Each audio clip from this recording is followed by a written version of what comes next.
I believe that your background shapes who you become. My journey started before I was born in the late 1970s. My parents left West Germany seeking better opportunities. They immigrated to Canada with dreams of a new life, and my mother was pregnant with me when they arrived in Montreal. My father, who was a trained goldsmith, quickly found work, and they began building a future, not just for themselves but for the family they were starting. I heard stories about the sacrifices they made. My father's dedication led to a comfortable life for us. By the time my brother Michael was born, he'd already opened his own jewelry shop in the West End, which was a testament to his hard work. We lived well in Beaconfield, but I knew their journey hadn't been easy. My name's Jacob Faz, but most people call me Jake. My parents left West Germany in 1979, before reunification, and settled in Montreal, where I was born. My father found work as a goldsmith, and a few years later my brother Michael was born. Life flourished as my father opened his own jewelry shop, allowing us to live comfortably. They now spend winters in.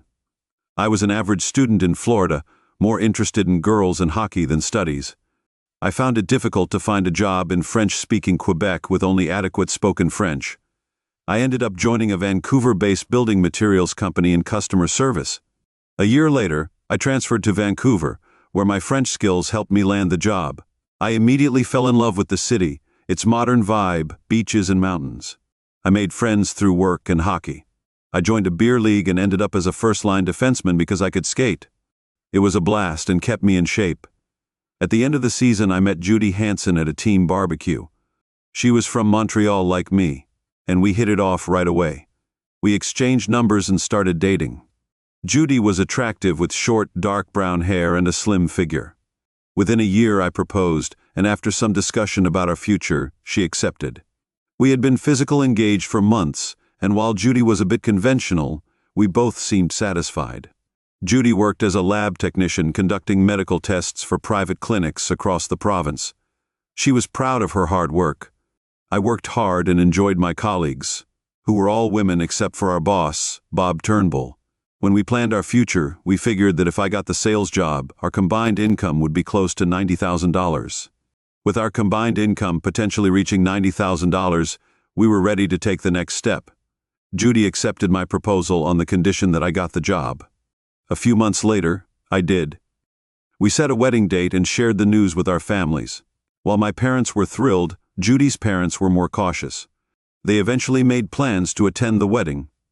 We got married in a small suburban church and enjoyed a brief honeymoon. After that, we lived in Victoria and Seattle for a while before moving back to our rented apartment.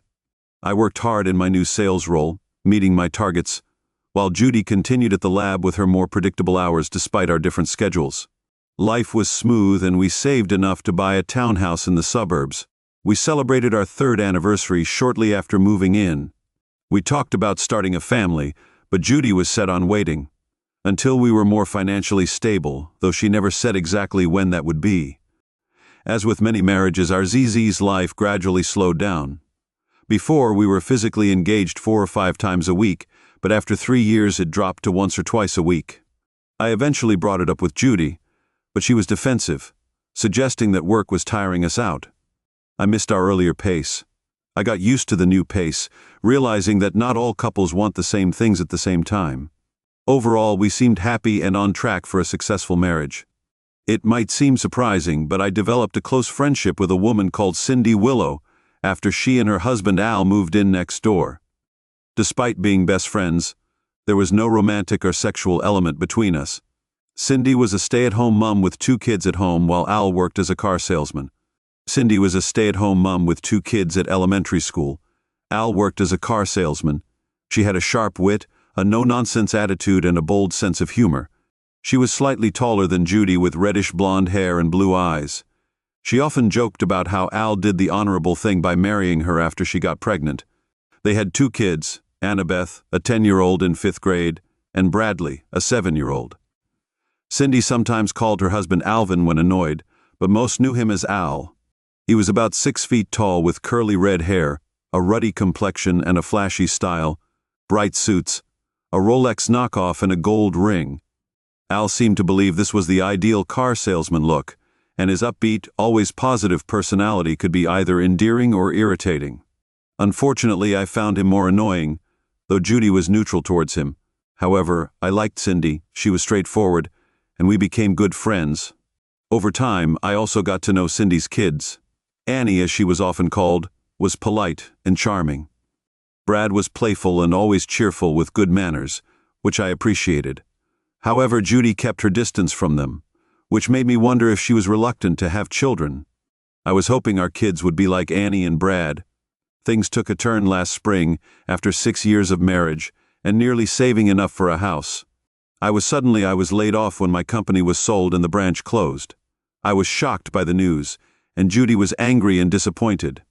It felt like I had failed her. It was a tough blow to my morale. I began job hunting immediately, but opportunities in my field were scarce. Judy would leave for work with a quick kiss, while I spent my days searching for jobs and feeling increasingly discouraged. After 2 frustrating weeks, I was feeling low. Cindy appeared one morning. "Hey, handsome, got any more coffee?" she asked. She asked with her usual playful spirit, often calling me handsome even in front of Alan, Judy, and they didn't seem to mind. I invited her in, and as we chatted, I told her about losing my job. Cindy, in her blunt way, acknowledged how tough it was, but immediately started thinking of ways to help. Unlike Judy, who seemed distant, Cindy was actively concerned. She asked about my best subject in school, and I mentioned English, especially writing. Cindy then mentioned a friend who worked from home writing manuals. Cindy said I should talk to her friend Paula Woods about potential opportunities. I thanked her and said I'd call back later, but she was on a break and happy to chat since I was a friend of Cindy's. Paula said she'd been in a similar situation, unemployed and in need of work, when she found an ad for a job writing manuals and instructions for an import-export business. The company needed someone to create clear English instructions for products from China, as the translations they were receiving were pretty bad. Paula took the job and never looked back. They're also looking for someone who can translate into French. Paula said they've been using an expensive translation service, but they need someone in-house who can both write and translate. It's especially tough with the machinery manuals. She gave me the agencies. I told her I'd like to mention her name, and she said it was fine. I handed the phone back to Cindy while I poured us both more coffee. "Cindy, you and Paula might have just saved my life. I can't thank you enough. It's just how things are now. Al's been back before, but I gave him a pep talk and a bit of fun, and he was back at it the next day." She laughed and said it was a good strategy. I said that Cindy could handle things that way when Judy was so negative. I called the number Paula gave me and spoke with Mr. Lewis. I mentioned Paula's name and offered to provide a free sample of my work. He was interested and asked if I could meet him that afternoon. We set an appointment for 2 p.m. and I were really relieved when I saw Cindy nearly in tears. It felt so good to help. Cindy was happy to help and replied with a grin. Cindy left around 11, and I quickly showered, shaved, and dressed in a clean shirt, a navy blazer, and tan slacks. I didn't change until after lunch to avoid any spills. I met with Mr. Louis at 2 p.m. He was a balding, middle-aged man. He was a 50-seconds Asian guy in a rumpled suit, which made me wonder if he was looking for cheap labor. But since Paula had spoken highly of him, I gave him a chance. He told me he imports machines from China and Thailand, ranging from plastics manufacturing to woodworking. The Chinese to English translations were so bad that even he couldn't understand them, despite reading the original Chinese.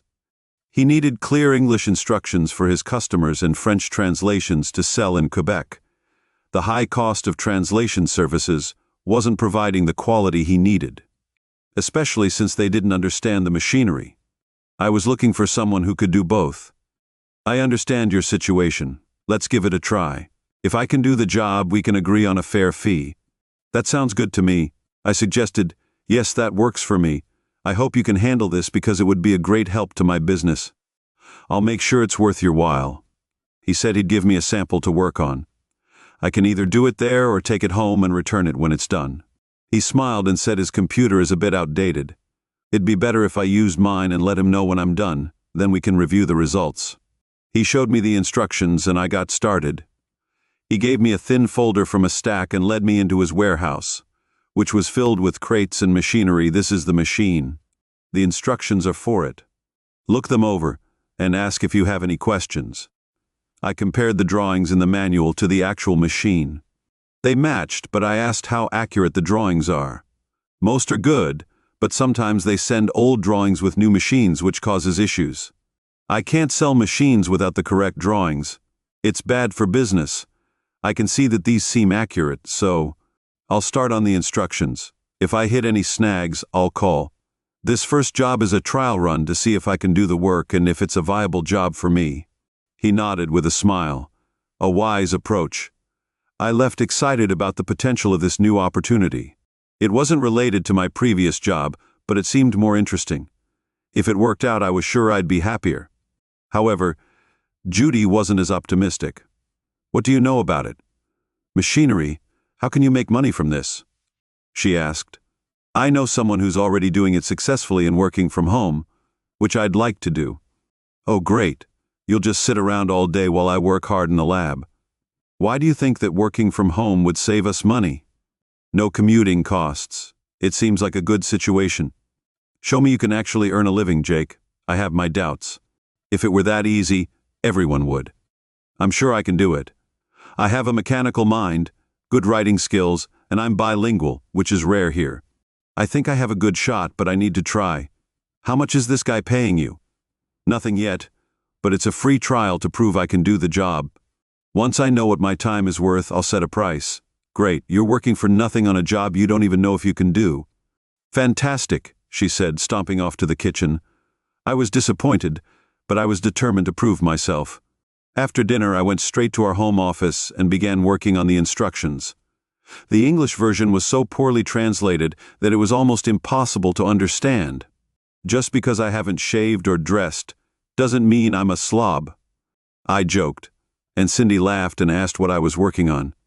I told her page 3 of 6, translating instructions for the heavens. I replied with exaggerated seriousness. Cindy burst out laughing. Where do they get these goofy names? She asked. I shrugged. No idea, I replied. This is tougher than I thought. I spent 5 hours last night just getting through a page and a half. It's going faster now, though. I should finish by noon and then start on the French. You're doing this for free? She asked. Yeah, I replied. Judy wasn't. I'm not sure if I'm impressed either, but it's the results that will matter. I'll know soon if this is worth pursuing. Good luck, Jake. I believe you're going to surprise Judy. Cindy said, I'm always direct and supportive. After a brief silence, Cindy asked, Jake, can I ask you something personal? Sure. Do you think you and Judy are really happy? I paused, staring at my coffee. That's a good question. In fact, it's a damn good one. I left it at that by 1:30 a.m. I finished the English version and gave it to Mr. Lewis, letting him know I'd have the French done by the afternoon. He was pleased and told me to come by any time, which gave me a boost of confidence. After a quick lunch and some help from my dictionary, I finished the French version by 2:30 p.m. I checked both versions and didn't find any mistakes. I got dressed in my business clothes and went to Mr. Lewis's office. He looked over my English version now and then, nodding and making a few notes. Finally, he said, Excellent, Mr. Jake. I'll send your versions for verification. If your French is up to scratch, we have. He then asked how many hours I spent on the work. When I told him 11, he said he'd have a check for $660 ready for me tomorrow. I reminded him that this was supposed to be a free trial, but he said I shouldn't take advantage of good work. He said we could do good business together. He also advised me to. I thanked him and told him I'd set up a business to avoid future tax issues and protect myself from liability. I asked him to let me know if there were any problems with the French version, as I was about to leave. He surprised me by asking if I wanted my next assignment. I was eager to continue, so I said, Of course. He smiled and said, I'm sure your French version will be just as good as your English. Thanks to Miss Paula for putting you in touch with me. He handed me another manual and we looked over the machine in the back. After confirming the drawings were up to date, we shook hands, and I left with a spring in my step. At $60 an hour, a 40-hour week would gross over $120. That would mean over $120 an hour for the week. I was feeling pretty optimistic when I saw the stack of work on Mr. L's desk. I told Judy the substantial pay rate seemed to improve her mood, and she even suggested we celebrate that night. I was feeling much better about our future and eager to tell Cindy, who had sparked the idea the next morning. I started on the new manual, which was easier due to my experience with the simpler machine. I finished the English version by 1. I finished at 10 p.m. I also did the French before dinner, which was 8 hours in total. The next morning, I called Mr. Lewis, who was happy with my work and looking forward to the next project. I gave it to him later that day. Mr. Lewis, I was wondering if we could arrange a system where I don't have to drive in every day. I could work on a week's worth at a time and email the finished translations. He said that was a good idea and suggested direct deposit for payments, which I thought was a great suggestion. But I needed to set up a business account first. We talked about drafting a contract, and I told him I'd talk to my business advisor after I'd reviewed 5 new manuals and machines. I noted one. I found the job straightforward, and by the end of the week I had a new career in business, precise word services. I filed for a GST license, opened a business account, printed business cards and designed letterhead, all on my lawyer's advice. I drafted a letter of understanding from Mr. Lewis outlining our agreement and hourly rate. I also bought a color laser printer as a business expense. By Thursday I had completed and returned 5 manuals and picked up 6 more, reviewing the machines before leaving. I wondered how many machines Mr. Lewis had, as I had booked 46 hours that week, earning nearly $4. I was working non-stop in my home office, and by Friday I would likely double that amount. Judy barely saw me except during dinner, where we had brief conversations for the first few weeks. She shifted from disdain to curiosity about my new job, asking questions like how often I get paid and how I handle my taxes and expenses. She then hinted at needing money, asking if I could spare a 1,000 things are tight since you lost your job. I agreed, but I was a bit cautious. My business was already bringing in about $3,000 a week, so I transferred $1. I transferred $1,000 from my business account to our joint checking account. Judy seemed surprised but pleased. It felt good to contribute again, even though I hadn't been out of work long. I decided to meet with Mr. Louis to discuss the future of this business. He reassured me that more complex machines were on the way, meaning plenty of work ahead. I was relieved I could relax a bit on a warm day. Cindy stopped by as usual. She greeted me with a smile and said, "Hey, handsome, where have you been?" I beckoned her over and said, "Come on over and I'll tell you." I was happy with how things were going, so I couldn't resist sharing some news with a hint of pride. "You're now speaking to the president of Precise Word Services, Inc., Jacob Barr Faltz." She laughed off my announcement. "Yeah, right, the president." "Sure, Jake," we shared a light-hearted laugh. We had a lovely moment before she said, "It's good to see you happy." I told her, "Yeah, it feels like a weight's been lifted. I can move forward again." She was curious, so I told her, "How does Judy feel about it?" I met her gaze. Cindy seemed a bit puzzled when I told her that Judy still hasn't decided. I clarified that I haven't told her how well the business is doing. She paused briefly before responding. I then reminded her about when she asked if Judy and I were really happy. She nodded in agreement, reflecting on our situation. I confided, "I'm not so sure anymore. I haven't lied to her, but I haven't told her everything either." "Why not?" she pressed. "I don't know," I replied, feeling uneasy. "I just have this feeling that something's off." After a thoughtful pause, I posed my question again. I asked Cindy a hypothetical question. "If you were in my place making good money, would you tell anyone?" She thought for a moment and replied, "That's a tough question. We live on Al's commissions and it's hard sometimes. I'd hate to think he'd hold out on me." I expressed my concern.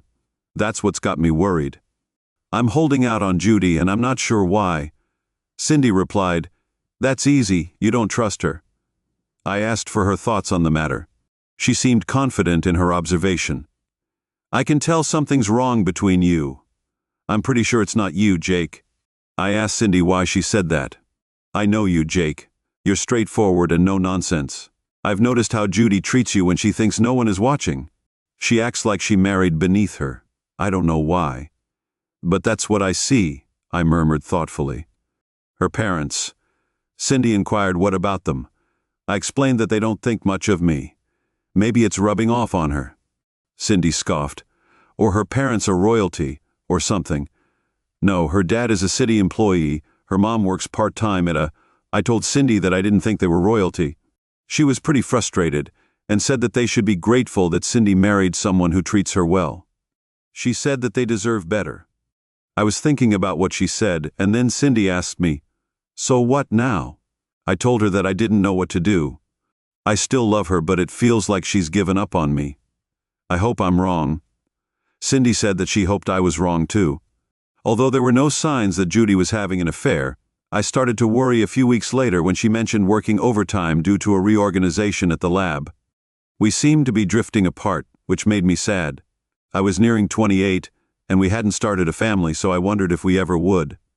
I cut back on night work to spend more time with Judy, hoping to reconnect. I also began contributing $800 to $1,000 to our joint account. I put $1,000 a week into our joint account, explaining that the business was now stable despite our improved finances. Our relationship remained distant, with sex only once or twice a week. I tried to change that, but nothing worked. Meanwhile, my business with Mr. Lewis was thriving. He regularly praised my work, and as I became more efficient, I found time for myself. I'd take a break to enjoy a lunch out or a beer at the local bar after our intense conversations. A few weeks ago, Cindy and I hadn't seen each other much. I started inviting her over for morning coffee, and it became our daily time to talk openly without worrying about being overheard. One day, Cindy asked how Judy was. I was still distant, so I asked her if she thought they'd make it. "I want to keep trying, but I'm not sure." I told her both of you need to try for it to work. She paused and said, "Jake, she's cheating on you." I froze. Cindy would never joke about something like that, you know this. I asked quietly, "Yeah, I know." I asked who, and I could tell she was already upset. I asked how long she'd been with him, and she said not long. She said he wasn't the first, and I could tell she was already upset. I asked her who else she'd found out about, and she said Al had slept with her a few months ago. I said, "Holy crap," and she said, "Yeah, holy crap." She said, "Anyone else?" And I said, "I don't know, but one's enough, right?" She said, "Yeah, more than enough." I said, "I'm going to kick Al out." I said, "I'm done with him." I said, "He's done this before." I said, "If I let it slide, he'll do it again. I'm looking for a job before I leave him. I won't let my kids live in poverty." Jesus, Cindy, can this get any worse? I groaned. I remember you asking me something similar when you lost your job, and Judy gave you hell for it. She reminded me what a mess I was in. "Yeah," she agreed. "Well, I guess I'll be rethinking my financial plans. No way am I giving Judy anything after this. She can go live with her boss. I don't blame you. Just don't do anything that'll land you in trouble. You're in jail.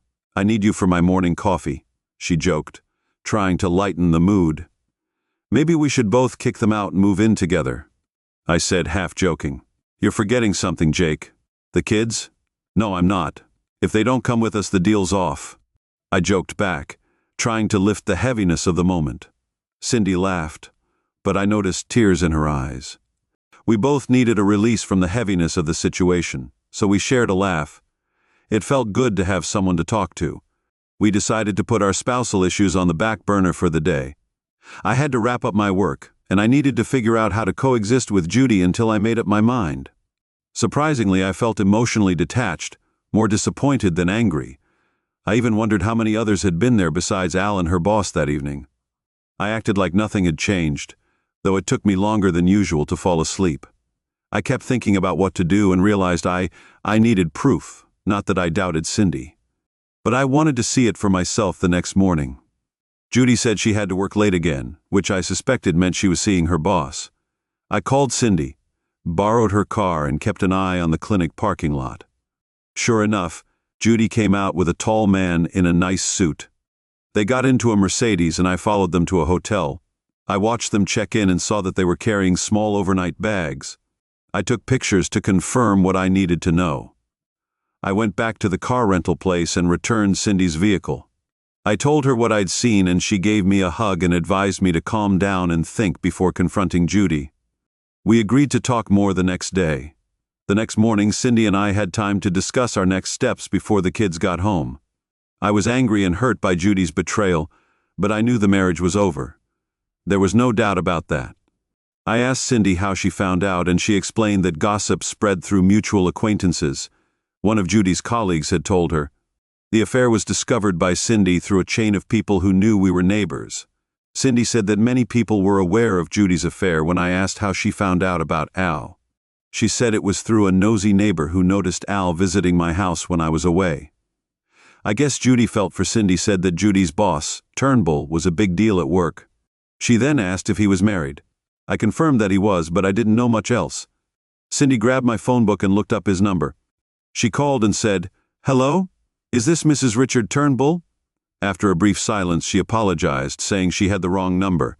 She gave me a knowing smile and hung up, leaving me with the impression that she knew more than she was letting on. I nodded, realizing how sharp she was. No wonder I could never fool her. We sat in silence for a while, and then she suggested that we visit City Hall. "Jake, I'd like to see who owns the clinic property," she said. "What's on your mind?" I asked. "A title search can reveal some interesting things. Let's go if you have the time." We spent 10 minutes and $10 later discovering that the clinic's property title was under Mrs. Diane Turnbull's name, matching the home address of Robert Turnbull. It seems that Mrs. Turnbull has the upper hand. I figured out that the building is owned by the wife of the guy I'm dealing with. I bet Judy doesn't know that if he's playing her, she's in for a rude awakening when I dump her. We left City Hall and grabbed lunch together. Cindy always lifts my spirits when we're together. We avoided discussing our personal issues until we were back at the townhouse. "So, what's next?" I asked. "Did you take the pictures I suggested?" Cindy asked. "Yeah," I said, pulling out my camera and connecting it to my computer. We looked through the photos. These shots at the hotel desk and elevator don't leave much doubt. You could hire a PR detective for more evidence, but it probably isn't worth it. Whether you divorce her for infidelity or irreconcilable differences, the outcome will be the same. Save your money and brace yourself. Cindy advised me, "I never thought it would come to this." I said, shaking my head, "No one ever does. I didn't think Al would cheat on me, but he did more than once. I'm just stuck for now." Cindy said that she'd been thinking about something she'd started, and she wanted to run it by me. She said she'd try to be open-minded and focus on what I had to say. The other day, I joked about us moving in together with the kids. As I'd thought about it more, I'd liked the idea more and more. My income would exceed $125,000, she said. "I'm doing well at work and I could buy I've got a great idea. Why don't you move into a bedroom in my house? It's in the same school district, and you and the kids could live there as tenants until you find a job you like. There are no strings attached." "Jake, that's a fantastic offer, but it wouldn't be fair to you. What about your personal life and future? Don't you want to settle down and get married? If you find a job and want to move out, you can at least be in a stable environment with the kids." I told Jake, "You're a great guy, but what if I move out? What will you do with a big house?" she asked, looking concerned. I shrugged and said, "Maybe you won't want to move out." She looked at me, her eyes widening. "Are you saying you have?" I nodded, "Sorry, but yeah." "Oh, Jake, don't do this to me," she said, clearly conflicted. "Do what I asked," with a slight smile. "Don't mess with my head. This is too much. I haven't even kicked Al out yet, and now you're coming on to me. It's not fair. It's about fairness, and we both know what's what. If you don't feel the same, just say so." Cindy sat quietly, tears forming in her eyes. She got up, wandered around the kitchen and living room, shaking her head and mumbling to herself. I took it as a good sign she hadn't said no or gotten angry. She was uncertain but not offended. "Jake," Cindy finally said, walking toward me. "How could you do that?" She didn't wait for an answer. She just wrapped her arms around me and pulled me into a tight embrace. When she let go, I stood up and hugged her back. "Can I take that as a yes?" I asked. "How could I say no to you?" She replied, wiping away tears but smiling. "No strings, Cindy. If it works. If it doesn't work out, no worries."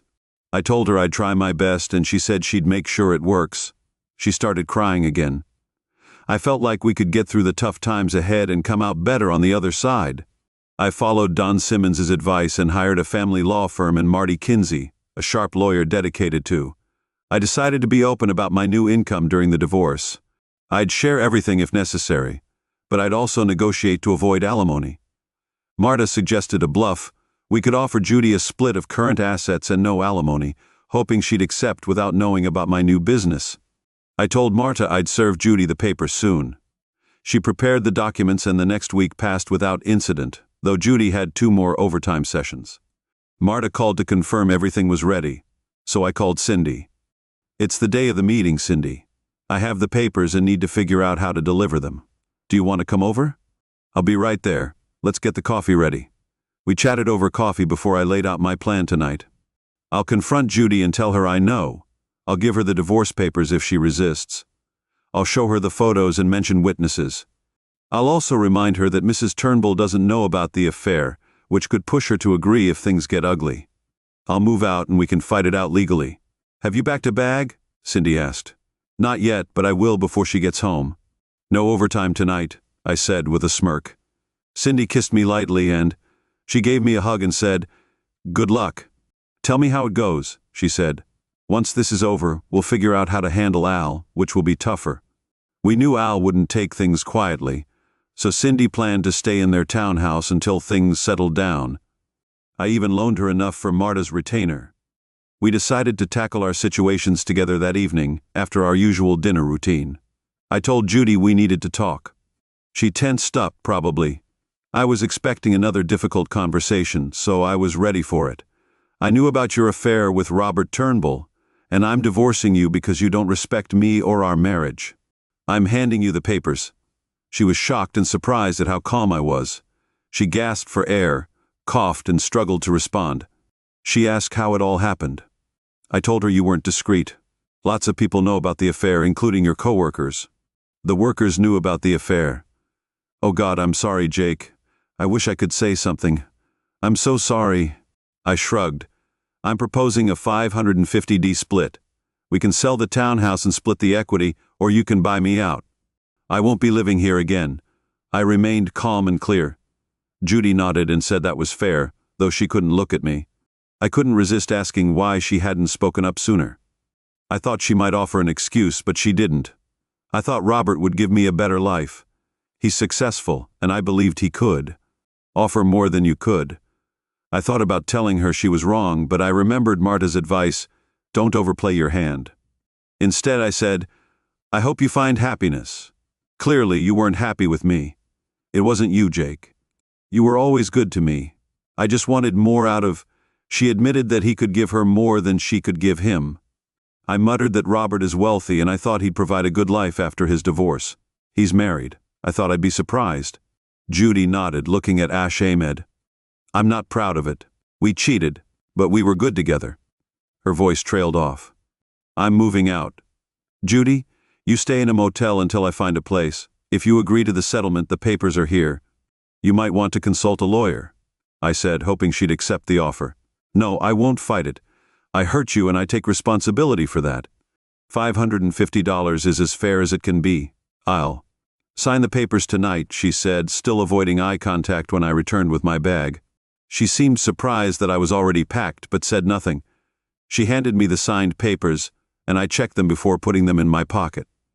"I'll come by tomorrow to get the rest of my things from my computer files," I told her. "Of course this is still your house." Jake finally looked at me, her sadness almost making me reconsider. I kissed her cheek and said goodbye. Judy then quietly left. I had won my freedom, but lost what I had. I'd once hoped for it, but it felt like a hollow victory. I knew I couldn't stay with her after what she'd done at the motel. I called Marta the next morning and told her how things went. She was pleased. No drama, just a quiet end to my marriage. I thanked her and hung up. I dropped off the papers on my way to the house, realizing it no longer felt like home. I gathered my clothes and personal items, leaving behind anything else Judy could keep. We'd split the furniture later in my office. I reflected on the end of an 8-year chapter of my life. It was the end of a chapter in my life, and I didn't feel great about it. I knew I had to move on, and thinking of Cindy lifted my spirits. I started downloading my files to my new laptop, which was going to take most of the morning. I informed Mr. Lewis that I needed a week off due to personal issues, and he was. I told him I'd catch up with him the following week. Working from the motel wasn't ideal, but it was manageable. I missed my morning coffee with Cindy, but we were being cautious until she served Al with divorce papers. We met at an espresso shack on Friday and parked in a quiet lot to talk. "How are you holding up?" "I'm okay, thanks." I'm not looking forward to telling him, but I'll do it in the morning after the kids go to school. That's the only time we're alone. It'll take longer than necessary. "What about the kids? When will you tell them?" "I'll tell them then." Cindy said, "Do you think they can handle it?" I asked. "Annie will be okay, but I found out something that seals it for Al," Cindy said, pausing to sip her latte. Annie got upset when she heard that a classmate's dad was a regular visitor at her friend's mom's house. The mom's name is Mimi Tremont, and she's divorced. The girl stood her ground and even told Annie to ask the mom if she didn't believe it. Cindy looked defeated. I hadn't seen before how Annie was handling it. I asked her how she was doing and tried to calm her down. I told her not to believe everything, but I think she knows. She's only 10, but kids grow up fast. "I'm sorry, Cindy. It's hard on them. Telling the kids that I'm leaving their father won't be easy. They'll still see him," but I nodded, understanding that Cindy didn't want to deny Al visitation rights. After a brief pause, Cindy added, "They asked about you. I'm surprised they like you so much. Having you around will help them adjust. You're more like a dad than anyone else." "Thanks. I'm looking forward to that." While we were together, she reached for my hand and said she wanted to talk. "What's on your mind?" "I'd like you to come with me to see a house I'm thinking of buying. I'd like your opinion since you'll be living there too." "Sure, let's do it. I could use the distraction." She agreed with a weak smile at 11. It's 11 p.m. We met the real estate agent at the house. I showed Cindy the rooms and pointed out areas that needed work. It wasn't a luxury home, but it had enough space, 2 private bedrooms, 1.5 bathrooms, and a basement for storage or a playroom. Cindy said it needed some work, but nothing we couldn't handle. There was plenty of space for the kids in the basement, which could be their playroom. "If you're looking for my approval, you've got it, great. Let's make an offer and see what happens. It's been on the market for 4 months, so we might get a good deal." I told the agent we were ready to make an offer, and he was thrilled, probably because of the slow market. I made a low offer, expecting a counter to see how desperate the sellers were. The empty house suggested they might be carrying 2 mortgages afterwards. Cindy offered to buy lunch, so we stopped at a sushi bar. She joked that Al would never eat there, and I laughed. I was glad to see her. Humor was returning, though I knew it might be temporary until she faced Al. The weekend at the motel was lonely.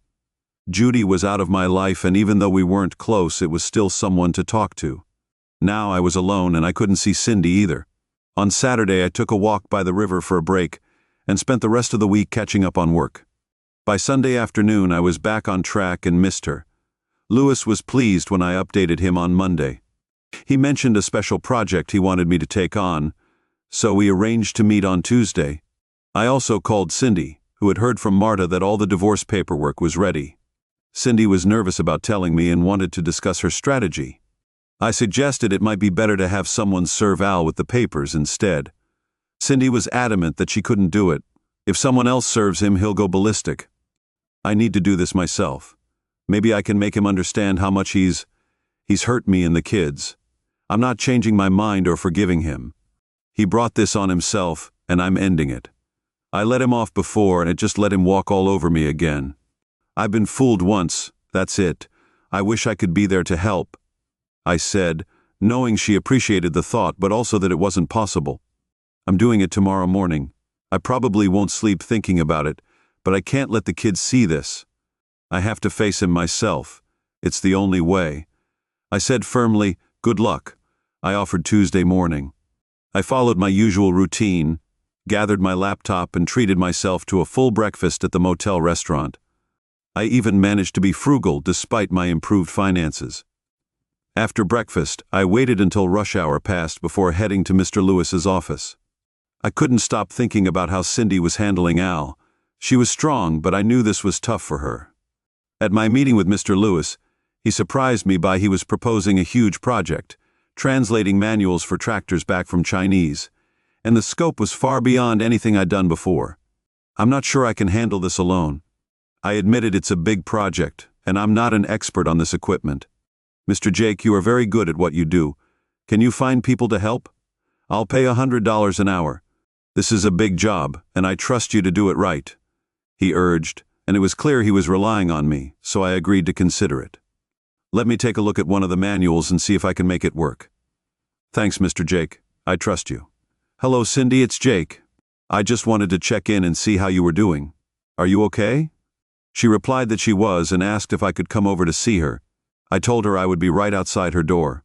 I wanted to make sure she was okay. She said that I could come in. When I walked in, I found Cindy at the kitchen table looking exhausted. Her eyes were red from crying. I sat down with her and gave her a cup of coffee. I asked her what had happened. She sighed and shook her head. He completely broke down, Jake, crying and begging. He was on his knees, begging for another chance. It was so pathetic it made me cry too. Did he agree to leave? I asked. He did, but he tried to deny everything at first when I mentioned Judy and why you're divorcing her. He looked like he was going to be sick. Then I brought up Mimi Tremont and what the girl at school said to Annie. That's when he lost it. That sounds rough. How are you holding up? Not great, Jake. Like you, I feel like I wasted years. 10 years. I can't get back some of it. Part of me is angry. Part of me is it's sad there's a big difference between your 10 years and my 7. I said, oh yeah, like what, like Annabeth and Bradley? Tears welled up in her eyes as I took her hands and gently squeezed them. You'll get through this, I told Cindy.